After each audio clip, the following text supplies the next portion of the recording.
Hey everyone, welcome back to the channel. In today's video, we're diving deep into the skills of the Abyss. This guide is packed with everything you need to know if you want to push your builds further, deal more damage and get better performance from your team. All my recommendations are based on my current knowledge and testing. I've spent a lot of time experimenting with different skills, builds and teams. And while there's no one-size-fits-all solution, I'll share what works best in my experience. One thing to keep in mind, gems can significantly affect which skill ends up being stronger. So while the core build is important, your final performance will often depend on what gems you've got equipped. Everything I share here comes from a neutral perspective. I'm not favoring any skill or strategy, just pure testing and practical results. In this guide, we're going to cover 3 builds: the Counter build, the Reaper Staff build, and the Whisperer build. But before we get into those, there are a few universal mechanics and skills you should understand first. Let's start by talking about a unit that's essential in almost every build. The Pharaoh. Now, you might be thinking, he doesn't do much damage, why should I even bother? And that's a fair question. But here's the thing, the Pharaoh isn't about dealing damage, he's about controlling and amplifying everything your team does through debuffs. Let's go through his 4 core skills one by one. Assault. This reduces the damage you take by 10%. It might not sound like much at first glance, but over time, especially in longer fights or deep abyss runs, this adds up massively. It's the kind of passive value that keeps you alive long enough to win. Crush. This reduces enemy attack by 15%. Again, not flashy, but incredibly effective. If you're facing high damage opponents, Crush will weaken their hits enough to let you survive longer. Vulnerability. This increases the damage you deal to enemies by 20%. Now we're talking real value. This applies across the board. Skills, basic attacks, combos, everything gets stronger. Charge. This reduces the damage reduction of your enemies by another 20%. It's a direct counter to tanky builds or defensive setups. Now here's where it gets really interesting. Other skills might offer some of these debuffs, but the Pharaoh has a unique mechanic: haste. Haste ensures that the Pharaoh's debuffs trigger in the very first round of every battle, even if he's just been used in the previous fight. That's huge. It means that you don't need to wait for energy or recharge.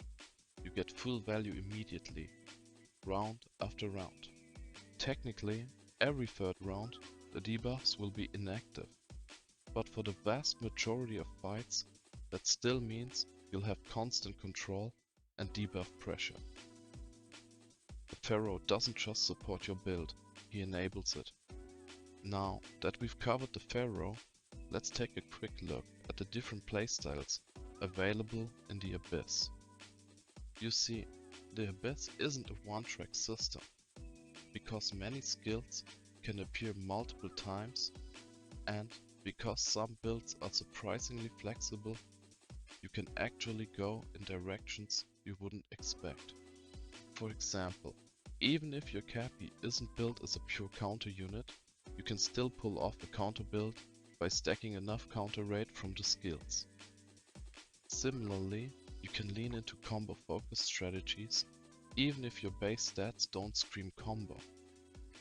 A great example of this is using Counter-Crippling from Panda Man, combined with the Mechanical King for added counter rate.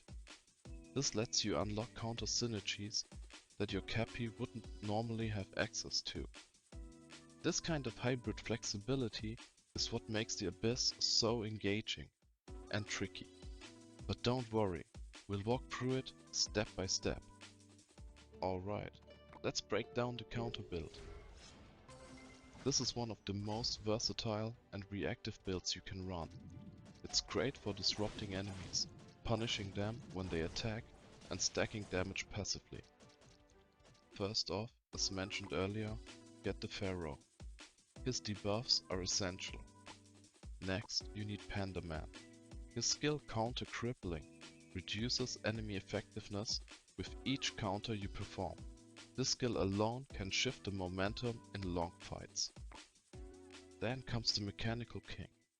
He boosts your counter rate significantly, giving you more consistent procs. But, and this is important, counter rate caps at 100%. If you already reach that, any extra is wasted, so don't overcommit.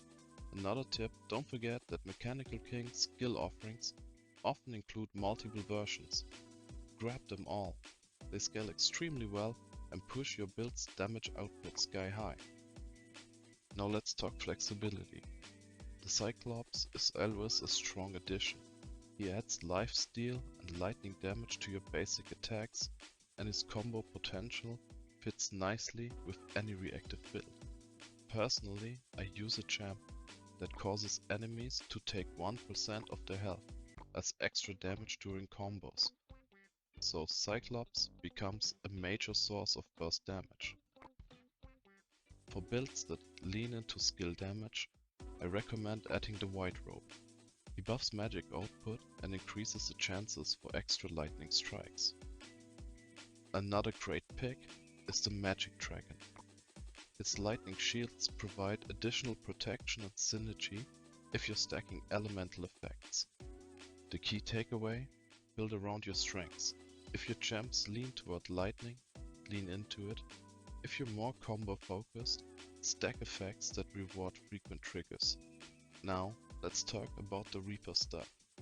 One of the more straightforward builds, but still deadly when optimized. As always, we start with the Pharaoh, for all the reasons we've already covered. Pair that with the Cyclops, again, combos, lightning and utility are always welcome. And of course, the White Robe becomes even more critical here. Why? Because Reaper staff builds often deal burst lightning damage, and the White Robe boosts lightning output, triggers additional lightning strikes, and increases the chance for super lightning, which deals even more damage. Also important, watch out for the weakness debuff. It increases the damage your enemies take by 15%. Stack this with Pharaoh's debuffs and you're dealing amplified burst damage every round. You've got a few directions you can go from here. Mechanical King. Even though this isn't a counter build, his presence can help with hybrid options. Panda Man, more debuffs. And if you're using counter or combo hybrids, his skills still offer value. Magic Eye. This is a strong pick. His laser lightning skill spawns additional lightning bolts with each shot, all of which benefit from your existing lightning synergy. Magic Dragon, one of my personal favorites. If you paralyze enemies, his passive increases lightning damage to those targets by 30%. That's a massive multiplier if you set it up right. Overall, the Reaper staff build is great for players who want raw elemental damage and strong bursts. And now we arrive at the Whisperer build, a fan favorite for players who love fast-paced, multi-hit dagger damage. This build is all about one thing: combo rate. The more combo hits you land, the more dagger strikes you unleash, and the more enemies you shred. Start with the Cyclops. He's absolutely vital, because he adds lifesteal, lightning damage, and most importantly, he significantly boosts your combo rate. You want to hit that 100% combo rate cap as early as possible, because once you're there, daggers will fly constantly. And that's where Whisperer really shines. Next up, get yourself a Mechanical King. Yes, even in this combo build, the counter synergy still works. Each successful counter can also trigger dagger attacks, making Whisperer surprisingly effective even on defense. Now, here comes one of the most important additions, the Joker. For the Whisperer builds, he's essential. Why? First, his throwing knife skill directly affects your dagger attacks. Even though it says knife, it applies to daggers as well. Second, he increases your critical rate and critical damage for daggers, making each hit that lands far more lethal. This combination, high combo rate plus crit scaling plus dagger procs, creates a build that's both fast and deadly. And of course, don't forget the Pharaoh. His debuffs will ensure that every single dagger hit does more damage, and that your enemies don't survive long enough to retaliate. If your combo rate still isn't at 100%, grab the Great Tengu. He adds that extra push you might need to consistently trigger multi-hit chains. He's especially useful if you're not that far in the game. Alternatively, if you're already capped on combo, slot in the Panda Man instead.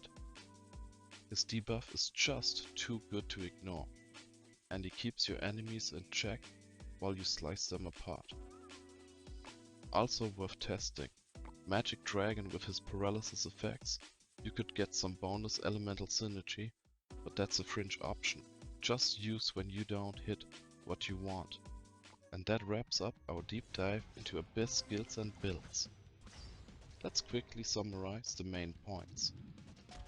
The Pharaoh is the backbone of every competitive build. He brings unmatched debuffs and a crucial haste skill. The counter build thrives on reactive damage, with Panda Man and Mechanical King leading the charge, and support from Cyclops or White Robe based on your gem setup. The Reaper staff build focuses on burst lightning damage, with White Robe, Magic Dragon and Magic Eye adding massive damage potential. The Whisperer build is all about combos.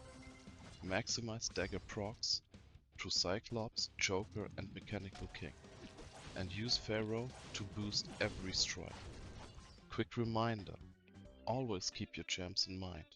A skill that's average in one setup might become overpowered when paired with the right gem.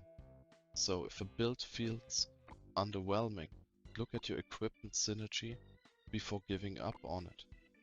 If you found this guide helpful, consider dropping a like or subscribing. I've got more Abyss dives, Capy guides and PvP breakdowns coming soon. Also, feel free to comment your own builds or ask about specific team comps. I always try to respond and help you optimize. Thanks for watching and see you in the next Abyss.